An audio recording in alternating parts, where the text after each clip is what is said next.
राजस्थान की जीवन रेखा मानी जाने वाली अरावली पर्वतमाला को बचाने के लिए कांग्रेस ने प्रदेश व्यापी आंदोलन तेज कर दिया है। केंद्र और राज्य सरकार की नीतियों के विरोध में जगह जगह पैदल मार्च, सभाएं और जनजागरण कार्यक्रम आयोजित किए जा रहे हैं। कांग्रेस नेताओं का कहना है कि अरावली केवल पहाड़ों की श्रृंखला नहीं, बल्कि जल, पर्यावरण और जैव विविधता की सुरक्षा का मजबूत आधार है। आंदोलन के केंद्र में सरकार की वह नई परिभाषा है जिसमें 100 मीटर तक की पहाड़ियों को खनन योग्य मानने का प्रावधान किया गया है। कांग्रेस का आरोप है कि इससे खनन गतिविधियां बेतहाशा बढ़ेंगी, जलस्तर गिरेगा और आने वाली पीढ़ियों के लिए गंभीर संकट खड़ा होगा।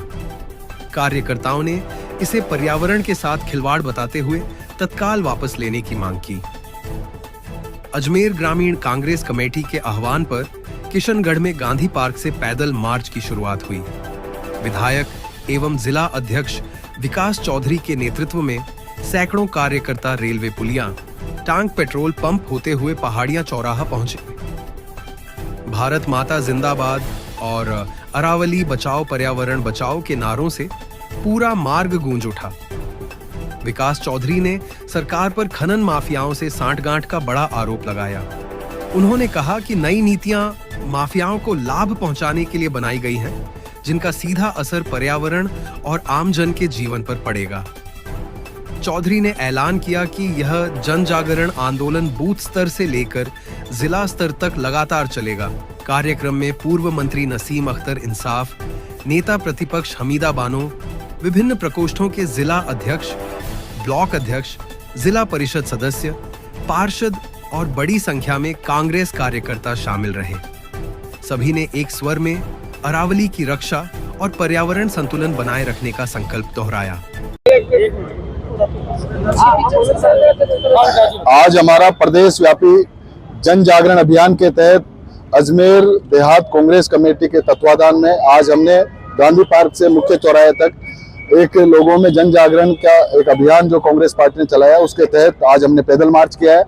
और आम जन की भावना है और राजस्थान से जुड़ा हुआ गंभीर विषय है कि अरावली, जो कि भाजपा की मोदी सरकार ने एक अध्यादेश जारी किया है कि 100 मीटर से नीचे की जो पहाड़ी है वो अरावली के अंतर्गत नहीं आती है। इस अध्यादेश का न केवल पूरी कांग्रेस पार्टी विरोध करती है, बल्कि आम जनता में एक भारतीय जनता पार्टी के प्रति एक विरोध है। उसको लेकर हमने जनता के बीच आने का काम किया है और निश्चित तौर पर इस पैदल मार्च के माध्यम से केंद्र और प्रदेश में बैठी भाजपा सरकार को हम चेतावनी देना चाहते हैं कि अरावली के ऊपर नजर करने की कोशिश मत करना। ये हमारे महापुरुषों से जुड़ी हुई, हमारी भावनाओं से जुड़ी हुई और हमारे जो वीर बाकुड़ा है उनके रक्तों से सिंची हुई अरावली है। इस अरावली को हम कतई हाथ नहीं लगाने देंगे और भारतीय जनता पार्टी के भू माफिया मित्र और बड़े जो पैसे वाले लोग हैं उनको अरावली को बेचने कतई नहीं देंगे। पूरे राजस्थान में और एक ऐसा माहौल है, भावनात्मक माहौल है, उस माहौल को भारतीय जनता पार्टी की केंद्र में बैठी मोदी सरकार को समझना चाहिए।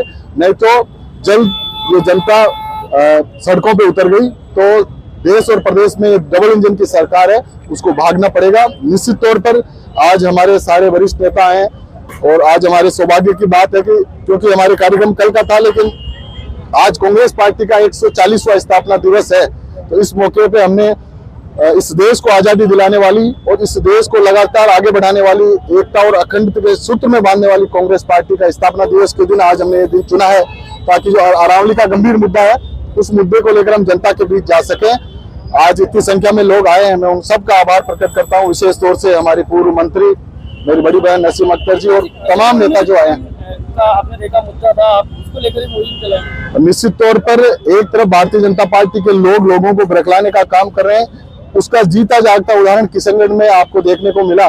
कुछ दिन पूर्व एक गरीब मजदूर राजू नाथ नाम का, जिसकी अरावली के अवैध खनन के रूप में उसकी मृत्यु हो जाती है और मानवीय संवेदना को दूर रखते हुए लोग जो वहाँ खान खनन चला रहे थे वो उसको छोड़ के भाग जाते हैं।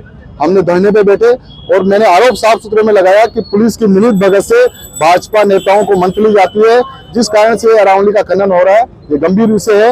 मैं धन्यवाद देना चाहता हूं मेरे पत्रकार सहकार मित्रों को कि उस बात को आपने बखूबी तरीके से उठाया है और प्रदेश में बैठी भाजपा सरकार को चेतावनी देने का काम किया है।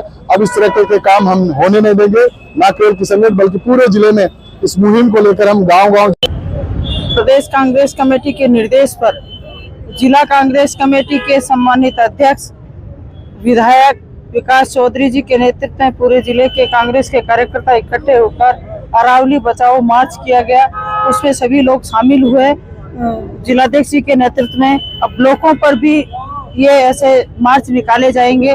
माननीय प्रदेश अध्यक्ष जी का निर्देश है, राहुल गांधी जी के सख्त निर्देश है कि अरावली बचाने के लिए कांग्रेस सड़कों पर आएगी और सड़कों पर आ रही है, दिख भी रही है, क्योंकि ये बीजेपी की गूंगी बहरी सरकार, पर्ची सरकार ऐसे ही फैसले लेती आई है हमेशा ही। पहले किसानों के खिलाफ लेकर आई तो नियम, तो उसमें हमारे राहुल गांधी जी ने कहा था कि भूमि अधिग्रहण नहीं होने देंगे, तो वो नहीं होने दिया। फिर ये लेकर आई नोटबंदी, उसमें लोगों को बर्बाद कर दिया। कोरोना जैसी वैक्सीन लेकर आई जिससे लोगों को बहुत, और सबसे बड़ी बात, अरावली नहीं है तो देश नहीं बचेगा, राजस्थान नहीं बचेगा। तो अरावली को बचाने के लिए, जीवन बचाने के लिए, अरावली बचाने के लिए, पर्यावरण बचाने के लिए हमारे प्रदेश अध्यक्ष जी के नेतृत्व में, हमारे यहाँ जिले के जिलाध्यक्ष जी विकास चौधरी जी के नेतृत्व में हम सब लोग आज ये मार्च निकाला गया।